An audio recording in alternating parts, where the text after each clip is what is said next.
Current অ্যাফেয়ার্সের প্রথম প্রশ্ন আছে, সম্প্রতি কোন রাজ্য প্রাচীন জনজাতির ভাষা গন্ডি পড়াবার ঘোষণা করেছেন?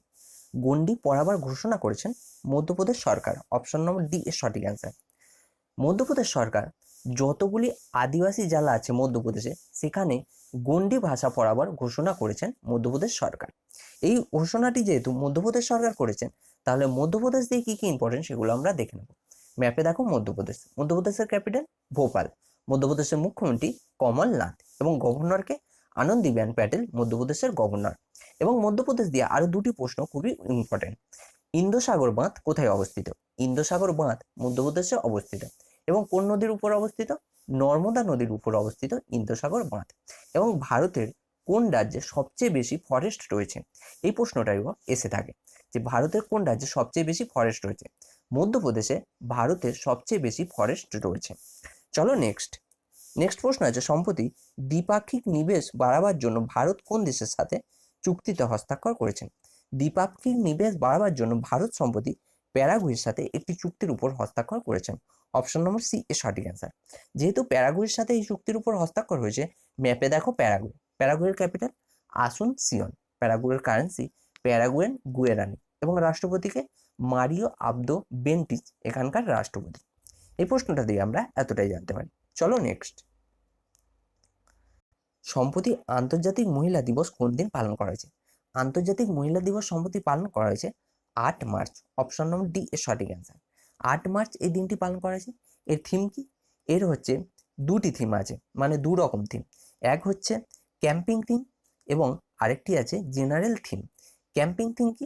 ক্যাম্পিং থিম হচ্ছে ব্যালেন্স ফর বেটার, এটি হচ্ছে এর ক্যাম্পিং থিম। এবং জেনারেল থিম হচ্ছে think equal, build, smart, innovative for change. তো এই দুটি থিম অবশ্যই মনে রাখবে। এখানে যেহেতু আন্তর্জাতিক মহিলা দিবসের কথা এসেছে, তাহলে আন্তর্জাতিক মহিলা দিবস প্রথম কার দ্বারা পালন করা হয়েছে? প্রথম পালন করা হয়েছিল আমেরিকা দ্বারা। এবং আমেরিকা দ্বারা 28 ফেব্রুয়ারি 1909 সালে এটি প্রথম পালন করা হয়েছিল আমেরিকা দ্বারা। কিন্তু তারপর 1913 সালে, কত সালে? 1913 সালে 28 ফেব্রুয়ারি দিয়ে চেঞ্জ করে 8 মার্চ থেকে এটি পালন করা হয়। এবং তারপর থেকে প্রতি বছর 8 মার্চ এই দিনটি পালন করা হয়।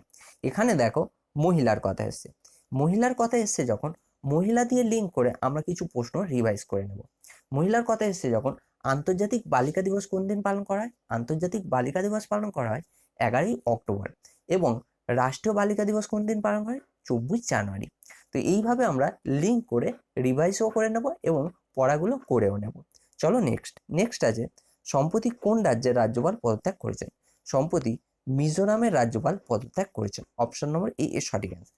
মিজোরামের রাজ্যপাল কুম্মানাম রাজশেখরন। কে? কুম্মানাম রাজশেখরন। ইনি হচ্ছেন কুম্মানাম রাজশেখরন, যিনি মিজোরামের রাজ্যপাল এবং সম্প্রতি ইনি পদত্যাগ করেছেন। যেহেতু এখানে মিজোরাম এসছে, ম্যাপে দেখো মিজোরাম। মিজোরামের ক্যাপিটাল আইজল। মিজোরামের মুখ্যমন্ত্রী জোরাম থাংমা এবং গভর্নর কে ছিলেন? কুম্মানাম রাজশেখরম, যিনি সম্প্রতি পদত্যাগ করেছেন। চলো নেক্সট প্রশ্ন আছে, সম্প্রতি এইচডিএফসি লাইফ ইন্স্যুরেন্স কোম্পানি কোন ব্যাংকের সাথে চুক্তির উপর হস্তাক্ষর করেছেন? এইচডিএফসি লাইফ ইন্স্যুরেন্স কোম্পানি সম্প্রতি ইউবিআর সাথে একটি হস্তাক্ষর করেছেন। অপশন নম্বর সি এর সঠিক আছে। ইউবিআর ফুল ফর্ম কি? ইউনাইটেড ব্যাংক অফ ইন্ডিয়ার সাথে একটি চুক্তির উপর হস্তাক্ষর করেছেন। এখানে দেখো দুটি নাম এসছে, এক এসছে ইউবিআই এবং আরেকটি এসছে এইচডিএফসি। প্রথমেই দেখে নেব ইউবিআই সম্পর্কে কি কি ইম্পর্টেন্ট। ইউবিআই স্থাপিত হয়েছিল 1950 সালে। এটি স্থাপিত হয়েছিল এবং এর হেডকোয়ার্টার কোথায়? কলকাতাতে এর হেডকোয়ার্টার অবস্থিত। এবং এর বর্তমান এমডি এবং সিও হচ্ছেন অশোক কুমার প্রধান, এর এমডি এবং সিও। এবার আসছে এখানে এইচডিএফসি। এইচডিএফসির হেডকোয়ার্টার কোথায়? মুম্বাইতে এর হেডকোয়ার্টার এবং এর এমডি এবং সিও কে? ভিভা পদ্মালাকার এর এমডি এবং সিও। নেক্সট প্রশ্ন আছে, সম্প্রতি ই ধরতি অ্যাপ কে লঞ্চ করেছেন? ই ধরতি অ্যাপ কে লঞ্চ করেছেন? এটি লঞ্চ করেছেন Hardeep Singh Puri. Option number D এর সঠিক অ্যান্সার। বর্তমান ভারতের urban development minister Hardeep Singh Puri এটি লঞ্চ করেছেন। ইনি হচ্ছেন হরদীপ সিং পুরী, যিনি সম্প্রতি ই ধরতি অ্যাপ লঞ্চ করেছেন এবং ইনি বর্তমান ভারতের উরবান ডেভেলপমেন্ট মিনিস্টার। চলো নেক্সট।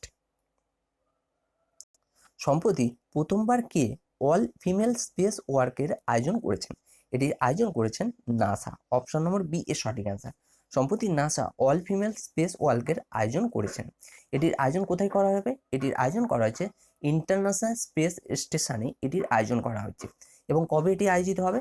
29 মার্চ এটি আয়োজিত হবে। 29 মার্চ দুজন ফিমেল অ্যাস্ট্রোনট এমি ম্যাকলিন, কে এমি ম্যাকলিন ও ক্রিস্টিনা কচ, এরা দুজন ইন্টারন্যাশনাল স্পেস স্টেশন থেকে বেরিয়ে স্পেসে ট্রাভেল করবেন। কে এমি ম্যাকলিন ও ক্রিস্টিনা কচ। এবং এটির আয়োজন কে করেছেন? নাসা। যেহেতু নাসা এটির আয়োজন করেছেন, নাসা দিয়ে কি কি ইম্পর্টেন্ট সেগুলো আমরা দেখে নেব। নাসার full form National Aeronautic and Space Organization, যেটি স্থাপিত হয়েছিল 1958-এ। 1958-এ ডিআরডিও স্থাপনা দিবস। তো ডিআরডিও স্থাপনা দিবস 1958 এবং নাসা স্থাপনা দিবস 1958। নাসার হেডকোয়ার্টার কোথায়? Washington DC. এবং নাসার মোটো কি? For all benefit of all. কি এর motto? For all benefits of all. এই প্রশ্নটা থেকে আমরা এতটাই জানতে পারি। নেক্সট প্রশ্ন আছে, সম্প্রতি ঐসেফ সাইদ কোন দেশে ভারতের রাজদূত নিযুক্ত হয়েছে? ঐসেফ সাইদ ভারতের রাজদূত নিযুক্ত হয়েছেন সৌদি আরবে। অপশন নম্বর এ এর সঠিক অ্যান্সার। ইনি হচ্ছেন ঐসেফ সাইদ, যিনি সম্প্রতি ভারতের রাজদূত নিযুক্ত হয়েছেন সৌদি আরবে। এখানে এসে দেখো সৌদি আরবের কথা। তো ম্যাপে দেখো সৌদি আরব। সৌদি আরবের ক্যাপিটাল রিয়াদ, এর কারেন্সি সৌদি রিয়াল এবং প্রেসিডেন্টকে মোহাম্মদ বিন সালমান এর প্রেসিডেন্ট। সৌদি আরব সম্পর্কে এই সমস্ত তথ্য আমি তোমাদের বহুবার বলেছি, নিশ্চয়ই তোমাদের মনে হয়ে গেছে। মনে হয়ে গেলেও তোমাদের লিঙ্ক করে করে রিভাইজ করতে হবে। রিভাইজ না করলে কিন্তু তোমরা ভুলে যাবে। চলো নেক্সট প্রশ্ন আছে, সম্প্রতি নারী শক্তি পুরস্কার 2018 কে প্রদান করেছেন? সম্প্রতি নারী শক্তি পুরস্কার 2018 প্রদান করেছেন কে? বর্তমান ভারতের রাষ্ট্রপতি রামনাথ কোবিন্দ এটি প্রদান করেছেন। অপশন নম্বর এ এর সঠিক অ্যান্সার। রামনাথ কোবিন্দ এটি প্রদান করেছেন। এবং কবে এটি প্রদান করা হয়েছে? 8 মার্চ আন্তর্জাতিক মহিলা দিবসে এটি প্রদান করা হয়েছে নারী শক্তি পুরস্কার। এবং এটি প্রদান করেছেন বর্তমান ভারতের রাষ্ট্রপতি রামনাথ কোবিন্দ এটি প্রদান করেছেন।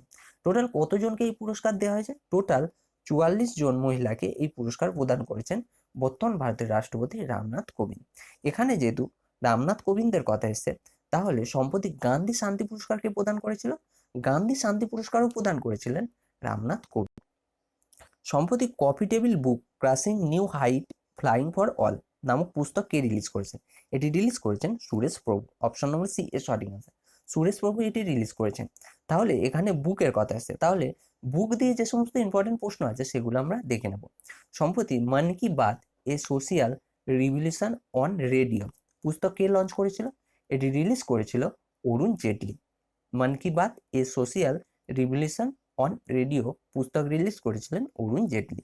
নেক্সট আছে সিম্পলিসিটি অ্যান্ড উইজডম নামক পুস্তককে রিলিজ করেছিলেন বর্তমান পশ্চিমবঙ্গের রাজ্যপাল কেশরীনাথ ত্রিপাঠী এটি রিলিজ করেছিলেন। এবং সিম্পলিসিটি অ্যান্ড উইজডম এর লেখককে দীনেশ সেরা। নেক্সট আছে unwanted saving the idea of India. কি? Unwanted saving the idea of India কে রিলিজ করেছিল? পূর্ব উপরাষ্ট্রপতি হামিদ আনসারি এটি রিলিজ করেছিলেন। এবং এটির লেখককে পি চিদম্বরম। এবং উই আর ডিসপ্লেস নামক পুস্তক কে লিখেছেন?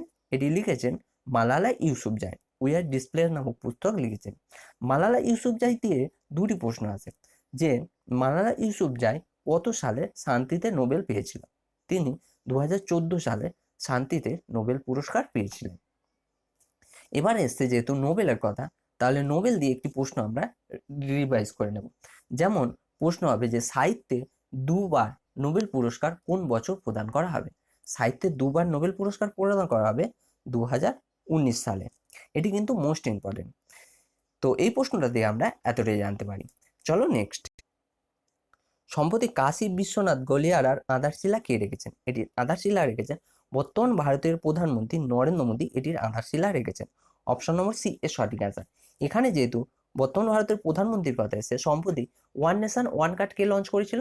বর্তমান ভারতের প্রধানমন্ত্রী নরেন্দ্র মোদী এটি লঞ্চ করেছিল। এই প্রশ্নটা দিয়ে আমরা এতটাই জানতে পারি। এবার আমরা দেখে নেব লাস্ট ভিডিওর কোশ্চেন অ্যান্সার। লাস্ট ভিডিওর প্রশ্ন ছিল সম্প্রতি এইচপি কোথায় 3D প্রিন্টিং সেন্টার তৈরি করার ঘোষণা করেছেন? এইচপি অন্ধ্রপ্রদেশে 3D প্রিন্টিং সেন্টার তৈরি করার ঘোষণা করেছেন। অপশন নম্বর সি এর সঠিক অ্যান্সার। প্রায় সবাই এই প্রশ্নের সঠিক অ্যান্সার দিয়েছে। তোমাদের বারবার বলছি প্রশ্নগুলির পারলে ডিটেলসে অ্যান্সার দাও। ডিটেলসে অ্যান্সার দিলে তোমাদেরই সুবিধা। একবার করে রিভাইজ হয়ে যাবে এবং তোমাদের মনেও থাকবে। চলো নেক্সট আছে তোমাদের জন্য কোশ্চেন অফ দি ডে প্রশ্ন।